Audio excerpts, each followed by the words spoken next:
En vérité, les jeunes se moquent des mots qui ne sont que des mots. Ils attendent d'un auteur qu'il soit un homme parlant à d'autres hommes de la condition humaine. C'est cela qui explique l'importance d'un écrivain, disait François Mauriac en son temps. Il est enseignant de formation, diplômé de l'école normale supérieure de Yaoundé, originaire de Ça dans la Lecquier au centre du Cameroun. Il est cadre au ministère des enseignements secondaires. L'homme a servi tour à tour comme surveillant général, censeur, puis comme responsable dans plusieurs établissements secondaires du pays, et il est actuellement proviseur au lycée d'Onkoletin.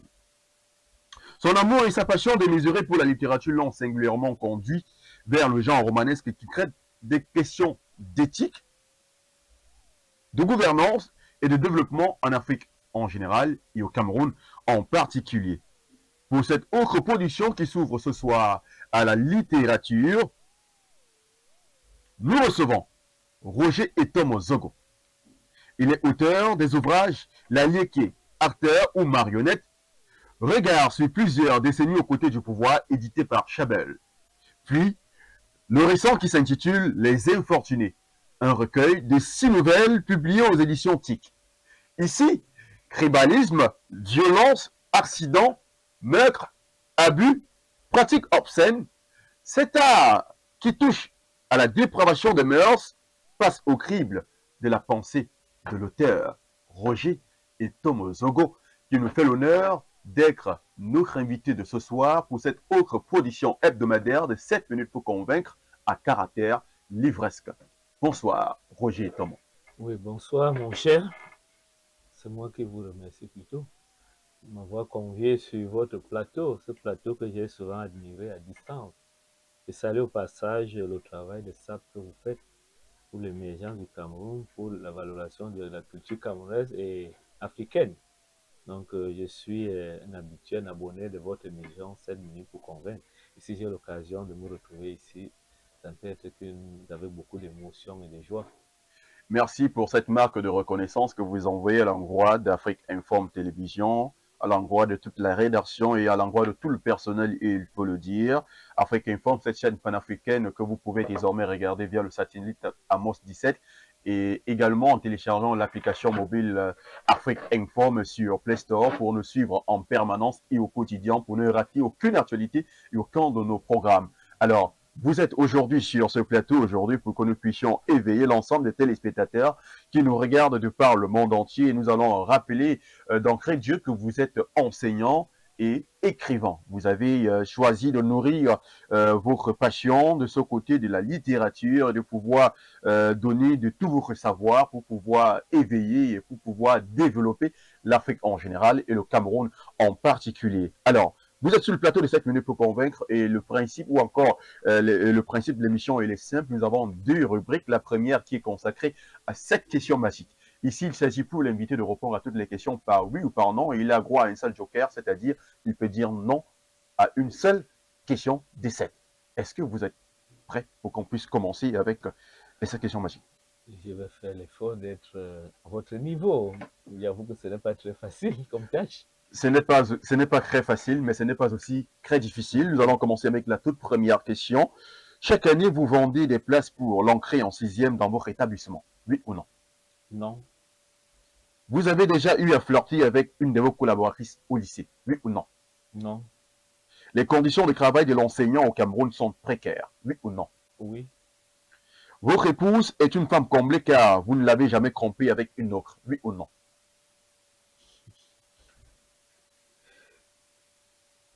On passe. La littérature est juste un moyen pour vous de vous évader. Oui ou non? Oui. Il existe dans vos différents livres des parties que vous avez plagiées. Oui ou non? Non. Merci d'avoir répondu à toutes les 7 questions. Mesdames, Messieurs, c'est ici que nous en sommes avec la deuxième partie de cette émission, la deuxième dorsale, bien évidemment. Roger Etom Zogo, avant que nous n'en croyions de plein fouet dans cette deuxième partie de l'émission, je vais rappeler déjà ici à l'ensemble des téléspectateurs que comme communication de coïncidence et une coïncidence bien parfaite, vous êtes l'homonyme d'un de nos regrettés confrères, Martinez Zogo, qui a été assassiné il y a peu plus de 3 mois. Je ne parlerai pas seulement de mon seul frère. Pour preuve, nous partageons la même langue. Nous sommes tous Manguissa. nous sommes tous de la même ère. Dans le sens africain, nous sommes même des frères. Oui. Nous, avant d'arriver chez Martinez, vous passez devant ma cour. Et plus proche encore de quelque chose qui nous rapproche encore, je crois que tout le monde connaît celle qui Oui. l'accompagne ce dernier jour, c'est ma petite cousine, Diane Zogo aussi, parce Diane qu'elle Zogo. s'appelle Zogo, elle aussi. Vous voyez qu'il y a beaucoup de choses qui nous lient. Et puis, il n'y a pas longtemps, Oui. à l'apparition de cette loi, nous avons eu à échanger un jour. Donc, nous étions d'une manière ou d'une autre bien liés. Alors, qu'est-ce que ça vous a fait d'apprendre que ce dernier a été assassiné de la manière la plus odieuse? Oh, En c'est quelques mots. avec beaucoup d'émotions, beaucoup d'émotions. Peut-être il n'y a pas une bonne mort, mais celle-là quand même, elle était trop atroce. Oui. Aucune, pour quelqu'un qui est doué de bon sens, de sens, de logique, qui a un cœur, on ne peut que s'offusquer. Et qui plus est, quand vous avez eu à connaître particulièrement, personnellement, la personne, c'est plus triste encore. Oui. Très triste. D'accord. Roger et Thomas Zogo, vous revenez là de France où vous avez participé au 2e salon du livre africain de Paris. Belle expérience? Très belle expérience, une expérience fort enrichissante. C'était une occasion d'échange, une occasion de partage, une occasion même où nous avons aussi appris. Nous avons édifié les autres sur notre manière de faire, mais surtout Oui. aussi nous avons appris comment ils font aussi là-bas. Donc bref, c'était une très belle expérience. Sur quels critères vous y avez été convié?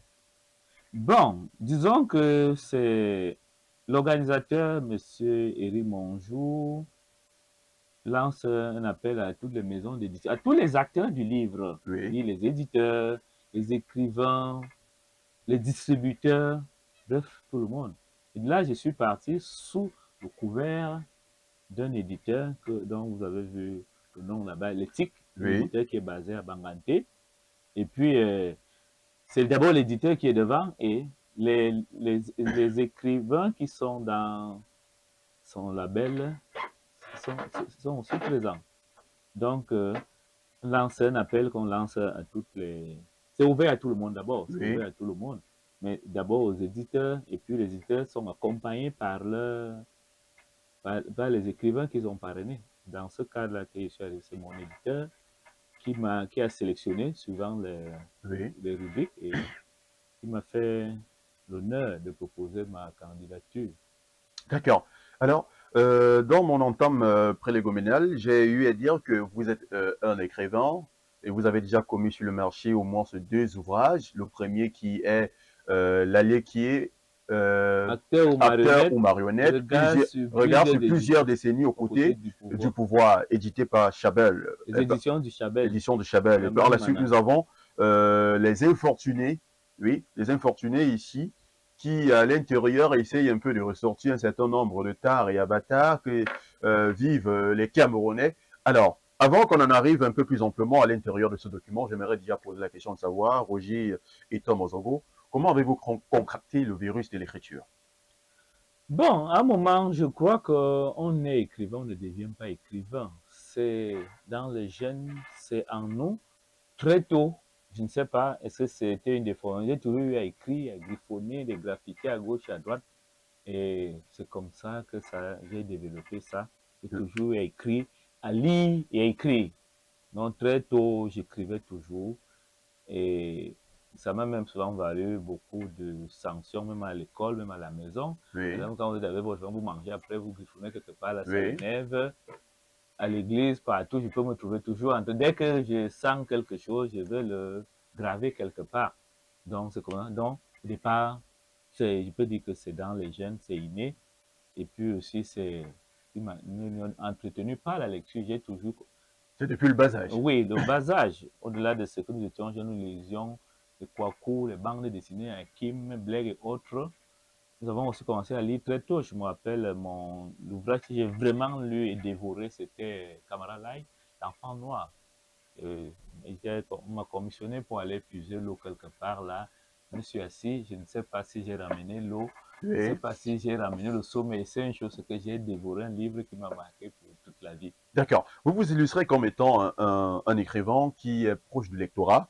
Alors, je vais essayer de poser un certain questionnement sur l'un de vos œuvres qui est L'équier, acteur ou marionnette. Regard sur plusieurs décennies aux côtés du pouvoir. Alors, pourquoi ne pas dire peuple camerounais, acteur ou marionnette? Regard sur plusieurs décennies aux côtés du pouvoir. Pourquoi Bon, le choix de ce titre? le choix du titre, d'abord, je suis de la Léké. Oui, Donc, je suis censé maîtriser plus les réalités de la Léké que celle de Yaoundé où je vis, ou celle de Douala où je suis ici. Bon, mais je crois quand même que c'est un choix parce que je parle de la Léké. Si vous êtes d'une Cam, vous vous retrouvez dedans. Ou oui, bien vous vous retrouvez dedans. Bon, j'ai seulement voulu commencer par moi-même, parler de moi-même pour embrasser tout le pays. Les problèmes que nous évoquons là, le oui. problème des élites, le problème des soulèvements, ce n'est pas seulement, ça ne concerne pas seulement la Ligue. Et donc, si vous êtes allé au fond, vous allez comprendre que parfois, je me rappelle, j'ai un ami là qui est d'une CAM pour essayer de me dire Oui. que mais, vous ne parlez pas de la Ligue, vous parlez d'une CAM. Pour dire que c'est peut-être la Ligue, Tout ce que vous avez mais cité, ils s'y reconnaissent aussi. oui, oui, le problème de désenclavement, la pauvreté, la misère, la politique et les populations, c'est presque les mêmes réalités. D'accord. Prenons maintenant le cas de Les Infortunés. Le titre, pourquoi pas les miraculés? Bon, d'abord, au départ, pour être sincère, le titre n'était pas Les Infortunés. Oui, Le titre était Les Misérables. C'est ce que j'ai pensé dans ma tête. Mais au moment de mettre, de boucler avec l'éditeur et quelques temps avant, il y a eu une grosse polémique au oui, Cameroun où un homme très connu de la scène politique, de la scène universitaire, de la jet set Cameroun, pour ainsi oui, dire, a commis un ouvrage et il a donné un titre et tout le monde il y a eu une grosse polémique dessus, oui, plagiat et tout. Je me suis dit, mais attends, le petit, moi, si je mets Les Misérables, tout le monde connaît qu'il y a les classiques Les Misérables, écrits par un grand auteur français que vous connaissez, vous et moi. oui. Et je ne suis pas sûr que j'aurais eu le moyen de tenir dans une telle polémique. Qu'est-ce que je peux dire qui n'a pas été dit par l'auteur des Misérables? Alors, Donc c'est comme ça que je change Les Misérables pour Les Infortunés. donc, il faut dire que Les Infortunés, c'est un livre qui a paru en vitrine au deuxième salon du livre africain de Paris. Absolument. Alors, lorsqu'on jette un coup d'œil dessus, on voit les couleurs vertes, couleurs blanches et couleurs noires. À quoi renvoient ces couleurs? Surtout, il y a Et essentiellement, surtout, dessus, on voit le dessin d'un infortuné. oui, bon, la couleur verte, c'est la couleur, à mon sens, je dis souvent, j'appelle ça germinal, de l'espoir. Oui, On espère, parce que vous lisez toute l'œuvre, c'est un appel à la résilience. Il ne faut pas baisser les bras, il faut espérer, il faut se battre. C'est un peu dans ce sens-là. Et puis le blanc, il faut rester soi-même, il faut rester pur, il faut rester soi-même, oui, il faut rester soi-même. Le noir n'est pas trop mis en relief, parce que c'est le noir là qu'on veut chasser. Il n'est pas mis en relief. Vous voyez, c'est quelqu'un qui souffre, qui a oui. des soucis. C'est même ça le prototype de l'infortuné. Donc voilà un peu le sens que je peux donner à toutes ces couleurs-là. Parce que le fond en club, c'est qu'on devrait même beaucoup plus prendre en compte, c'est le noir. Parce que la personne dessinée sur la première de couverture est en noir. La personne, Avec une tête baissée, tête portée, bon, je veux dire, le noir ça dit là beaucoup de choses. symbolise la peine, la douleur, Oui, les efforts qu'on doit faire au bout du petit matin. Ouais, même la gestion là. C'est pour ça donc que j'ai dit, oui, c'est au fond, mais quand on sort de là, c'est oui. le blanc, c'est le vert, on tend vers l'espoir. Le blanc, il faut rester soi-même, il ne faut pas désarmer, il ne faut pas se compromettre. C'est un peu ça. Donc, je crois que les trois couleurs d'une manière ou d'une autre, mais c'est le noir que nous voulons chasser. Il Oui. ne faut pas penser en noir. Alors, à l'intérieur de ce livre, Roger et Tom Ozongo, quelle est l'une des plus grandes lignes que vous développez à l'intérieur dont plusieurs Camerounais peuvent s'y retrouver? Oh oui, comme je l'ai dit à l'entame, les infortunés, c'est un appel à la résilience, un appel à l'effort. Oui, C'est-à-dire, il ne faut pas baisser les bras. Il faut faire un pas. Au bout du petit matin, un nouveau pas, un autre pas. Je dirais un pas différent. C'est-à-dire, la vie est un combat. Comme combat, pour gagner ce combat, il faut se battre au quotidien.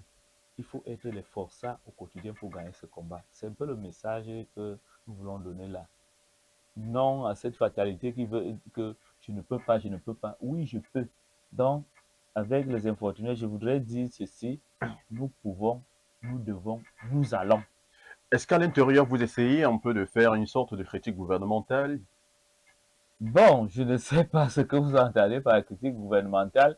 Si, par exemple, dans la première nouvelle, c'est le destin d'un fonctionnaire camerounais Oui. qui, à la fin du mois, n'arrive pas, ne se retrouve pas dans ces chiffres. Il a une dette au bas, il a une dette là-bas, il y a les enfants, il y a... Je ne sais pas si c'est ça que vous appelez la critique C'est-à-dire que gouvernementale. Il dit, il sort la réalité vous ressentez à camerounaise. l'intérieur les conditions de vie précaires de l'enseignement au Cameroun. Je dis du fonctionnaire de manière globale. Camerounais. Oui. Je dis Oui. le travail, il n'est pas à l'aise à la fin du mois. Et ça l'entraîne sur d'autres voies, c'est-à-dire la misère qui occasionne, qui dégénère en violence. Oui. C'est un peu ça. C'est-à-dire le fait de ne pas être à l'aise, le fait de ne pas être stable socialement, on se retrouve dans d'autres couloirs qui ne sont pas bons. Ok. Autre question. Est-ce que ce fait qui est ressorti à l'intérieur, qui est la misère du fonctionnaire, qui déboule sur la violence, n'est pas associable à la malgouvernance? Absolument, absolument. Ça, on ne peut pas, on ne peut pas se leurrer, on ne peut pas se laisser. Là, si vous avez même lu peut-être l'essai que j'ai commis avant, et Oui. pas les séancements, il est question de la malgouvernance. Ça, c'est l'une des conséquences de la malgouvernance parce que les fruits générés ne sont pas bien repartis. D'abord, comment sont-ils d'abord gérés? Point Oui. d'interrogation. Et comment est-ce que c'est reparti? Point d'interrogation. C'est tout ça qui arrive à ce niveau-là. Oui. Si le fonctionnaire vivait décemment de son labeur, il ne se plaindrait pas autant. D'accord. Pour ce livre, Les Infortunés, au niveau de la préface, vous avez opté pour Denis Emilien Atangana, un homme politique. Pourquoi ce choix?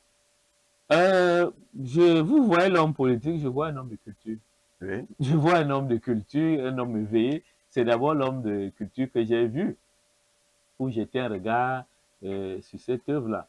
Peut-être que l'homme de culture s'accompagne de l'homme politique et puis, pourquoi pas, il est fait de toutes les actualités, entre guillemets. Il y a bien d'hommes de culture, il y a bien d'hommes politiques.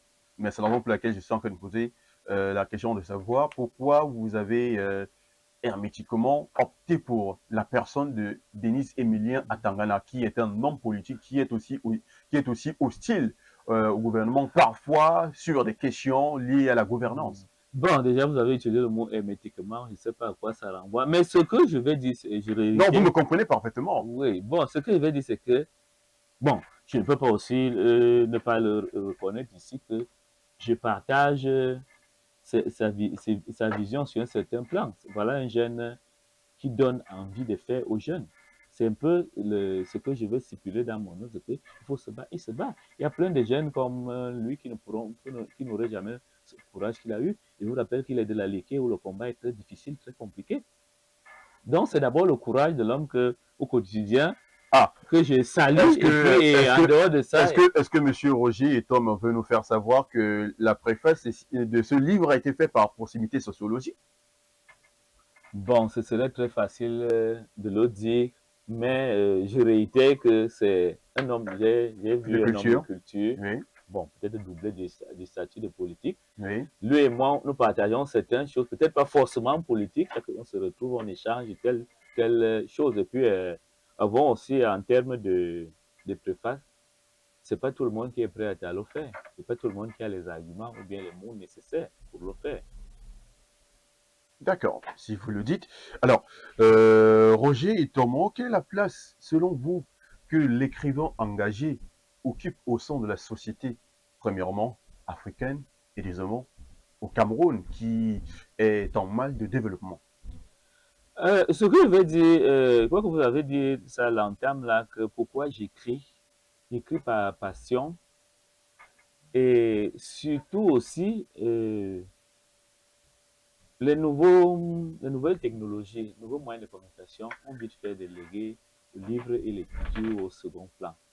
Nous pensons que, c'est mon avis, c'est que plus que tout autre moyen de communication, plus que tout autre moyen d'expression, Oui, le livre a sa place, je veux dire l'écrivain a sa place pour oui. attirer l'attention, pour éduquer, pour sensibiliser, pour porter la bouche, la voix de, de ceux qui ne peuvent pas le faire.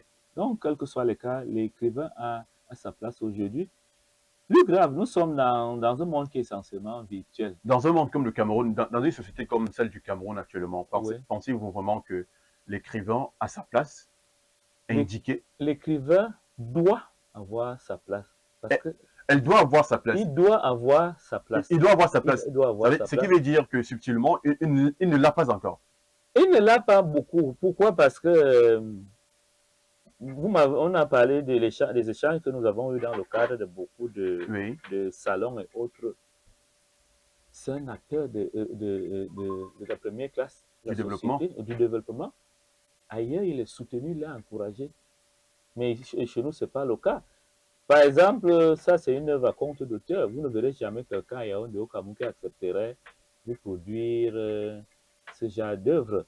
Donc, c'est pour dire que d'une manière ou d'une autre, l'écrivain n'est pas vraiment à sa place. On ne le fait pas rester à sa place. C'est pour ça que nous nous faisons comme devoir de pousser, d'imposer la place de l'écrivain parce que d'abord, c'est les idées. Avant les actes que vous allez prendre pour bien, c'est tout bien. C'est d'abord les idées et puisque les écrivains émettent les idées, il faut quand même que nous émettions des idées, quitte à vous et quitte à toute la société, de les implémenter. Sur le champ politique, par exemple. Absolument, absolument. C'est le même discours. Bon, le premier, l'essai que j'ai commis, j'aime souvent aller dire, m'a fait connaître des vêtements et des noms mûrs, parce que je ne suis pas un acteur politique. J'ai jeté un regard sur certaines choses et ça n'a pas plu à beaucoup de personnes. Mais moi, j'ai la consolation que ça a attiré l'attention d'une ou de deux personnes. Bon, aujourd'hui, on parlait du frère qui est décédé là. Oui. C'est des choses que nous décrions déjà au départ.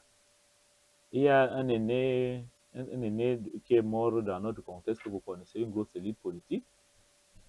En son temps, nous nous adressions à eux pour leur dire, là ça va, là ça ne va pas. Et d'une manière ou d'une autre, ça peut porter sa porte. Il faut dire que l'écrivain a sa place. L'écrivain doit avoir sa place. Et c'est un appel aussi lancé à nos autorités de ne pas abandonner la culture, la littérature, le cinéma et tout ce domaine-là qui semble être abandonné. L'univers de l'art, bien évidemment. Alors, Vous comme vous êtes en train de le dire, je vais revenir et rebondir maintenant avec cette relance. Alors, dans vos différentes productions littéraires, vous vous illustrez comme une sorte d'opposant au pouvoir qui, pour parler sans être interrompu, est obligé d'écrire des lignes assez longues. Alors, pensez-vous que dans vos différentes productions, tout comme celles des différents écrivains au Cameroun, est-ce que cela peut faire bouger les lignes? Par exemple, nous parlions de l'assassinat de ce qu'on traite Martinez Ogo, nous parlons des féminicides qui aujourd'hui sont renvoyés à plus de 16 femmes aujourd'hui depuis le mois de janvier. Il y en aura encore d'autres au quotidien, la corruption, le tribalisme qui est en train de prendre le vent en poupe depuis quelques semaines au Cameroun. Pensez-vous qu'avec l'écriture comme ça, aussi simplement, ça pourra faire en sorte que les lignes bougent? je crois que mon discours est qu'il faut oser. Il faut oser, il faut pas se laisser, il faut pas se laisser, il faut pas qu'on s'emporte, qu'on se laisse entraîner par cette fatalité-là qui veut qu'on ne peut pas, on ne peut pas. Il faut oser. À force de dire des petites choses, petit à petit, ça s'accumule. Bon, sans vouloir entrer dans les méandres de l'affaire Martinez-Ogo, Oui. vous voyez que d'une manière ou d'une autre, sa voix a fait bouger beaucoup de choses et fera même bouger beaucoup de choses dans le landerneau politique camerounais. Disons-nous-le sincèrement. Peut-être que lui, il est mort en martyr, mais vous avez cité beaucoup de cas là. Oui. C'est des cas et d'écoles maintenant, là, c'est-à-dire ce qu'ils ont décrié, ce qu'ils ont vécu, et cette sorte d'engrais là, cette sorte qui arrose le jardin là pour que demain les fleurs puissent jaillir et que nous ayons. D'accord, si vous me permettez, je veux dire, qu'il y a un auteur français qui disait que la littérature vous jette dans la bataille. Qu'écrit, c'est une certaine façon de vouloir la liberté. Et quand vous êtes engagé, quand vous êtes lancé de gré ou de force, vous êtes engagé. Alors, Roger Thomas, j'aimerais savoir, dans ces élans de dénonciation, parce que là, nous parlons de dénonciation, parler de tout ce qui se passe en mal, tout ce qui est fait en noir dans la société africaine et même particulièrement camerounaise. Est-ce que vous êtes déjà arrivé une fois d'être inquiété? Bon, déjà, quand vous dites dénonciation, ça a un autre sens, ça a une coloration là, qui ne fait pas beau. Moi, je Non, dis, c'est mettre, je mets en lumière. Bon, c'est le terme qu'il faut, c'est le terme qu'il faut. Oh, d'accord, moi, je C'est le mets. terme qu'il faut, puisque là, vous parlez des infortunés et vous parlez de la situation carcérale de l'enseignant au Cameroun. Ouais, Hein, ouais. vous parlez de la misère, vous parlez de la violence qui est l'apanage de la misère de l'enseignant. Et à défaut de cela, il y a également de la corruption qui sévit un peu partout. Alors, on aimerait donc savoir, après avoir décrié tout cela, Ouais. décrié dans des livres, hein, est-ce qu'il ne vous arrive pas parfois d'être inquiété? Bon, écrire, c'est s'engager. Dès lors qu'on est engagé, il faut s'attendre à tout. Il faut s'attendre à tout. Bon, l'avantage que nous, on a, c'est que quand on fait jaillir, on soulève les problèmes, on les met en lumière, sans coloration, sans arrière-pensée. C'est ça notre consolation. C'est-à-dire, quand je dis quelque chose, je ne dis ça pas par rapport à tel ou tel. J'essaie de dire ce qui existe. D'où, au fond de moi-même, je n'ai pas peur parce que je n'ai rien fait de mal. Mais il faut que nous apprenions à parler, à dire des choses. Peut-être, qui sait, demain. Que les choses pourront changer Absolument. et devenir un monde idéal. Peut-être pas idéal, mais un monde acceptable. Oui. Alors, on avance. Alors, dans une approche linguistique et culturelle, en parcourant le livre Les Infortunés, l'on remarque un style bien particulier au professeur Gervais Mondosé de Regretter Mémoire. Je veux parler ici de l'écriture ethno-stylistique. Est-ce un hommage? Un hommage, peut-être aussi parce que c'est une personnalité que nous avons beaucoup admirée dans notre enfance, dans notre jeunesse et tout. Et puis, parce que quand vous êtes dedans, il peut dire que c'est cette voie-là, c'est cette forme-là que la littérature camerounaise devrait avoir, c'est-à-dire cette littérature ancrée sur nos réalités sociologiques, Valeurs ethnologiques, culturelles. valeurs culturelles, ainsi de suite.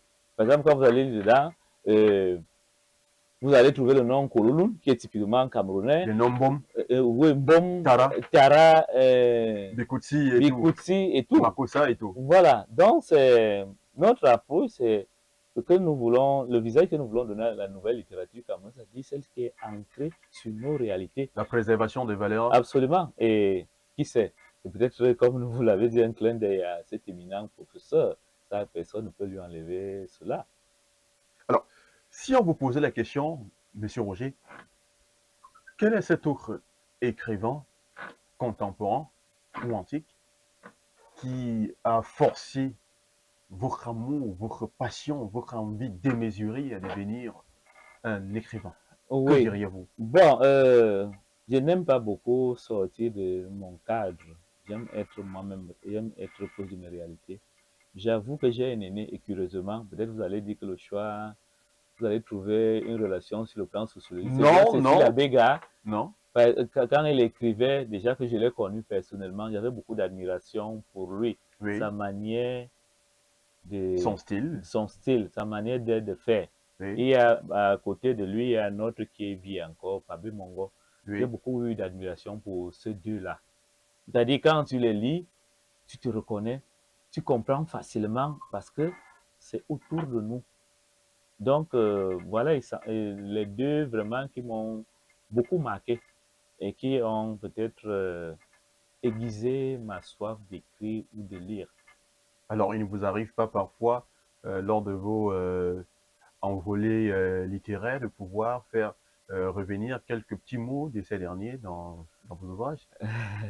Peut-être pas dans mes ouvrages, ça risquerait d'être autre chose que nous décrions. Peut-être pas dans mes ouvrages, mais quand je dis, comme je le dis là, je le dis sans embâche, sans arrière-pensée. Alors, en toute honnêteté, quelle est la différence que vous pouvez faire entre la littérature africaine et la littérature occidentale? Bon, la littérature africaine, comme je l'ai dit tantôt là, je parlais de la nouvelle littérature camerounaise Oui, que prône par exemple Pabé Mongo et oui. autres. C'est cette littérature-là qui parle de nos réalités, de nos problèmes, et elle est la mieux indiquée pour adresser les problèmes auxquels nous sommes confrontés. Parce que je ne vois pas une autre littérature venir parler de nos problèmes mieux que nous, de poser, d'adresser nos questions mieux que nous, de donner des réponses à nos questions mieux que nous. C'est peut-être dans ce sens-là, c'est-à-dire toute la littérature colorée. La littérature européenne n'aborde pas nos thèmes. La littérature africaine devrait aussi être centrée, concentrée sur nos thèmes. Donc, ce qui veut dire, toute littérature est bien, mais selon les spécificités des communautés bien Oui, précises. elle a au départ, elle est d'abord colorée. Elle est Oui, d'abord colorée. Mhm. justement. Alors, je ne sais pas si vous avez été au courant d'une polémique assez vive qui a embrassé la toile il y a quelques jours autour du chanteur Merky Jim. Je ne sais pas si vous le connaissez, qui a déclaré sur un média, We Hustler sur YouTube, que l'Égypte antique fonctionnait avec euh, les pyramides servaient d'antenne pour l'électricité, une actualité qui a fait couler encre et salive de l'autre côté de l'Occident, tout simplement parce que les Africains n'avaient pas cette possibilité ou alors n'ont pas la volonté de s'affirmer, de pouvoir les consigner dans des livres afin de pouvoir les enseigner à la postérité ou alors aux enfants qui actuellement sont sur les bancs. Alors, quel est le regard que vous avez jeté sur cette Moi, situation? j'ai bien suivi cette actualité, mais elle m'a beaucoup plu. Et c'est le genre de discours que moi, je veux que nous tenions. C'est-à-dire que nous nous disions, nous pouvons, nous devons. Tout ne doit pas venir de l'autre côté. Puis, il n'y a que nous-mêmes pour parler de nos problèmes. Il n'y a que nous-mêmes pour faire émerger nos propres valeurs. Et il y a ça, il y a une autre histoire qui parle je crois que c'est au Kenya où il a créé des postures pour une télévision qui Oui, s'alimente sans et tout, tout, tout. oui. Bon, c'est des choses à encourager. Au-delà de ce qu'il faut d'abord, il faut prouver, entre guillemets, la scientificité de la chose. Et c'est à cela également que sert la littérature. Oui, oui, oui. Donc, je crois que moi, j'ai lu ça avec beaucoup d'intérêt. J'ai Oui. eu beaucoup d'admiration. Mon souhait est que, au-delà de tout, que nous encouragions ce genre d'idées-là. Ce genre d'idées-là, des idées qui viennent de nos frères, parce qu'on a l'impression que tout ce qui est bon vient de l'Occident, tout ce qui est possible vient de nous-mêmes, nous ne pouvons rien. C'est le discours que nous, même quand nous étions là-bas, c'est le discours que nous tenons. Je dis que, disons-nous que nous pouvons, nous-mêmes nous pouvons, nous devons, nous allons. C'est ça mon propos. Donc, pour revenir à cette question-là, ça m'a beaucoup intéressé. Je crois qu'il faut continuer à oser. Alors, vous ne pensez pas qu'il serait peut-être le moment idéal pour les chercheurs, les écrivains, scientifiques, politiques et même économiques, technologiques africains de pouvoir se réunir autour d'une table afin de voir comment est-ce qu'ils peuvent faire pour consigner cela dans les livres afin que la postérité puisse s'en servir et que l'Occident ne puisse plus s'accaparer de l'histoire qui n'est pas la sienne ou encore de falsifier l'histoire. Je crois qu'il est grand temps. Je crois qu'il est grand temps de le faire. Mais il y a un problème là. C'est la volonté politique. Oui, Moi, je crois que c'est là où il y a le blocage. Nous pourrons bien avoir envie, certains éminents peuvent avoir envie de s'asseoir, mais s'ils ne sont pas soutenus, s'ils ne sont pas soutenus, ça risquera de rester lettre morte. Donc, au-delà de, il est vraiment temps, il est temps, il est temps.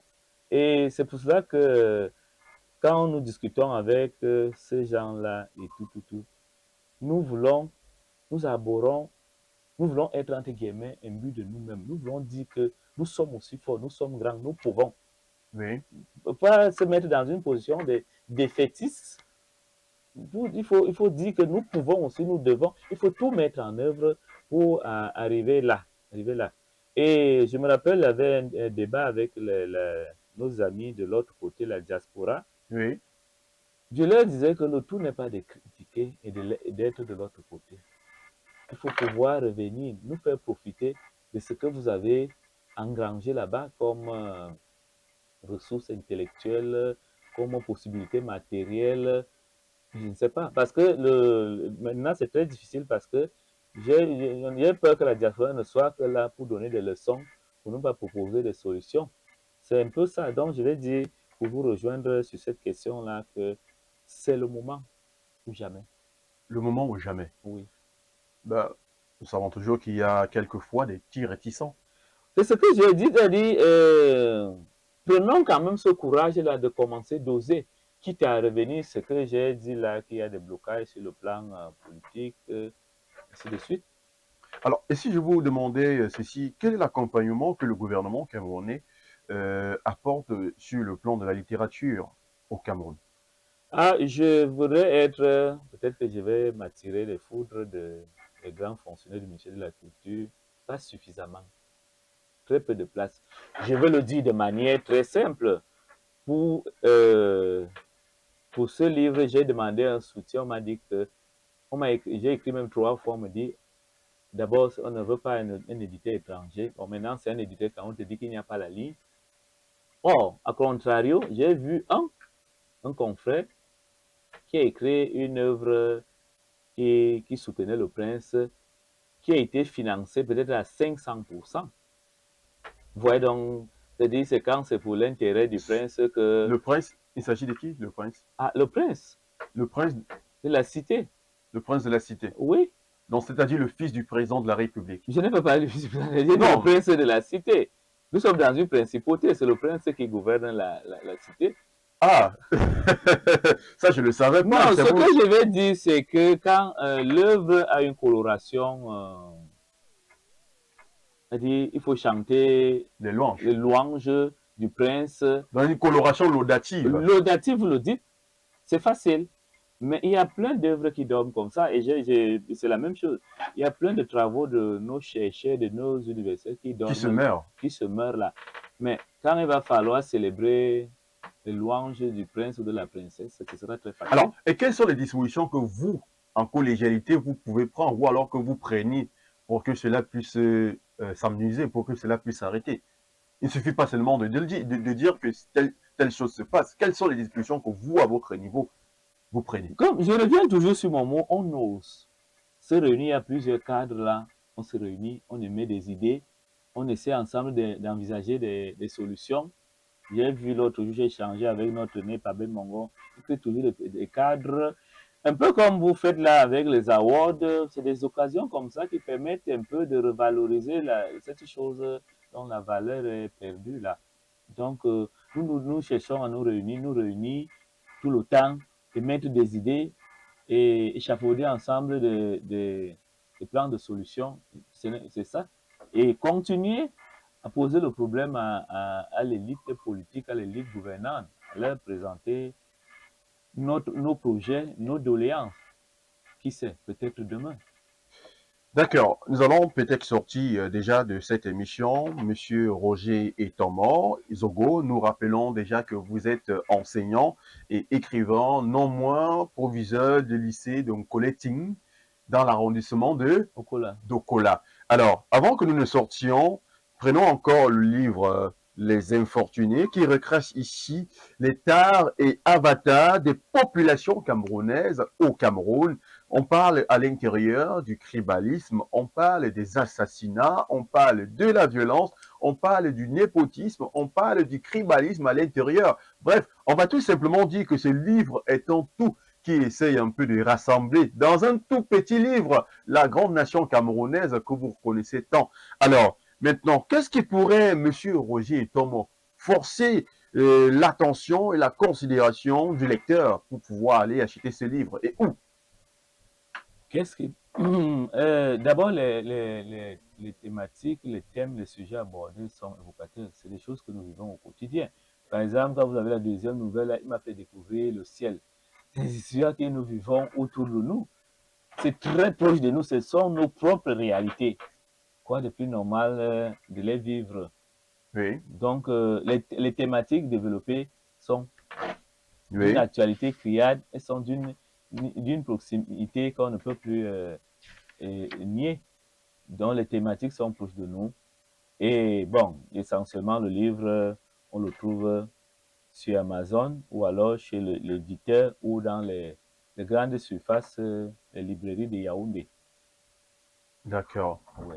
Uniquement au Cameroun? Non, je vais vous dire, quand le livre est sorti, il a été lu pour la première fois en Allemagne. Quelqu'un m'a écrit que le livre est sorti, il a commandé sur Amazon. Pour dire que... On peut également le retrouver sur Amazon. C'est là même qu'il est le plus disponible. Je vous ai dit que quand il est sorti, Oui. j'ai reçu un courrier le lendemain, quelqu'un qui m'a montré ça. J'étais étonné parce que l'éditeur n'avait pas encore fait parvenir les livres à Yaoundé. Oui. Pour dire que c'était... Ça va très vite. D'accord. Et on fait également un petit clin d'œil au livre La Léquier, acteur aux marionnettes, regarde sur plusieurs années aux côtés du pouvoir. Oui. C'est là où est-ce qu'on peut le retrouver? Toujours dans les mêmes conditions. Toujours dans les mêmes conditions. Auprès de cet éditeur. C'est pas le même éditeur. L'éditeur du premier livre, c'est du Chabel. Du Chabel, ici c'est TIC. Oui, TIC, ça c'est à l'ouest. Et auprès de l'auteur aussi. Bon, mais il est vrai qu'on est sur beaucoup de chantiers. On est sur beaucoup de chantiers qui sont d'ici là. Peut-être on se retrouvera pour en parler. D'accord. Merci d'avoir répondu à toutes nos différentes questions, Monsieur Roger Tomo. Je vais le redire avec beaucoup d'emphase. Vous êtes enseignant et écrivain, non moins proviseur du lycée de Coleting. L'établissement, c'est un Coaching. Coaching. Alors, je vais devoir m'excuser auprès de tous les ressortissants de cette partie du pays au Cameroun pour avoir écorché le nom de cette localité. Merci d'avoir répondu à toutes les questions qui vous ont été posées. C'était un plaisir pour nous et surtout pour toute la rédaction d'Afrique Informe Télévision de vous recevoir. Nous pensons bien évidemment que l'ensemble des téléspectateurs d'Afrique Informe Télévision disséminés à travers le monde qui ont pris le temps de regarder cette émission en ont été satisfaits. Je vais rappeler ici que le titre ou encore la thématique de cette émission était littérature. Roger Tomozogo et la place de la littérature au Cameroun. Quel est le rôle que joue l'écrivain dans nos sociétés africaines et plus précisément au Cameroun? Vous avez tout entendu, vous avez tout écouté et vous êtes certainement satisfait. Alors, avant que nous vous laissions, mesdames et messieurs, chers téléspectateurs, nous vous rappelons que le 1er juillet 2023 sera organisé à l'hôtel Crystal Palace de Douala, la 3e édition des Afrique Informe Awards. Cette tribune d'expression des politiques et des publics au Cameroun, les acteurs politiques et publics qui se sont démarqués positivement sur la scène, ministres, députés, sénateurs, journalistes politiques, analystes politiques, influenceurs web qui influencent positivement leurs différents followers. Nous avons également plusieurs autres catégories qui seront mises en compétition.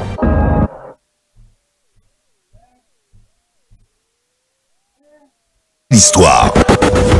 Ensemble, remettons encore le citoyen au centre des actions politiques et publiques. La 3e édition des Afrique Informe Awards est là. Ton vote, ton destin. Votez sur le site web www.afrique-informe.com du 4 mai au 25 juin 2023 à minuit. 14 catégories. Qui sont les personnalités politiques et publiques de l'année 2022 au Cameroun? Rendez-vous le 1er juillet 2023 à l'hôtel Crystal Palace de Douala pour l'acte 3 des Afrique Informe Awards. Avec une retransmission en direct sur Afrique Informe Télévision, disponible sur les petits écrans via le satellite Amos 17, couvrant toute l'Afrique subsaharienne. Pour plus d'informations, contactez-nous au 670 737 430 ou le 698 265 805. Afrique Informe Awards, l'événement que tout le Cameroun attend. L'événement que tout le Cameroun attend, la 3e édition des Afrique Informe Awards. Alors, qui sera nominé et qui sera le vainqueur dans sa catégorie? C'est assez savoir le 1er juillet 2023. Stop F1, merci à la réalisation, merci à vous, Roger Tomo. Comme je l'ai dit à l'entame, le plaisir est partagé. Merci à vous de m'avoir offert cette tribune-là. Ciao, ciao. Au revoir.